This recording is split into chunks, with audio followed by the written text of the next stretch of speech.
되고 있잖아요. 그런데 사실 굉장히 위험한 상황들이에요. 미국의 요구들 3,500억 불 그대로 우리가 현금 주잖아요.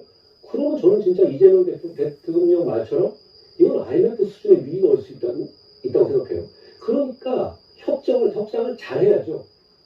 그런 위기니까 안 된다 이런 말 하지 말아야 되고 투명하게 공개해야 되는 거예요. 이재명 정부 뭐라고 했습니까? 당초에 협정할 때 합의문이 없을 정도로 잘 되려고 얘기했었죠. 그랬다가 지금은 그대로 하면 IMF 온다? 그대로 하면 내가 탄핵사유다? 이런 얘기로 말이 완전히 바뀌었습니다. 이런 정부를 어떻게 신뢰할 수 있겠습니까?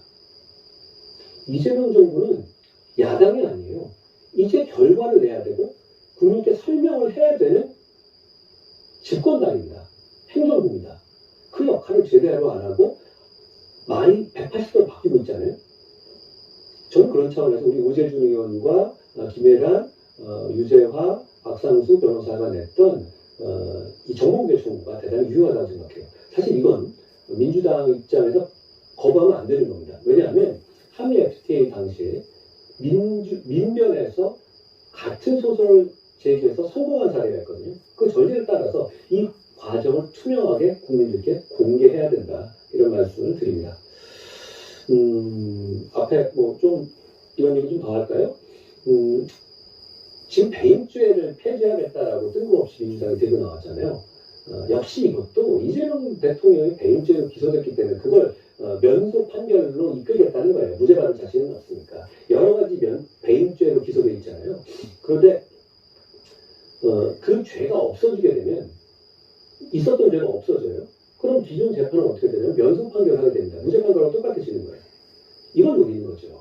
근데 이게 너무 뻔하고 속보이는 짓인 것이 죄송합니다. 짓이라고 표현했는데 짓이 맞습니다. 원래 민주당은 반기업 정서 원툴로 정치 집단 아닙니까? 그런데 노동법도 하고 어떻게든 간에 노동자와 기업인을 갈라치게 하려고 이래왔죠. 그런데 갑자기 노동법을 밀어붙이고 있는 도중에 갑자기 배임죄를 없앤다?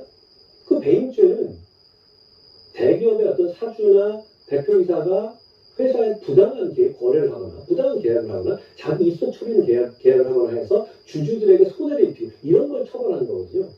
정반대되는 상황이잖아요. 그런데 이걸 추진하는 이유? 당연합니다. 이거밖에 없어요. 이재명 대통령이 배임죄로 기소돼 있기 때문입니다. 그리고 저는 배임죄가 무리하게 확정되는 거 당연히 반대합니다. 그런데 지금까지 판례로도 충분히 합리적인 적용을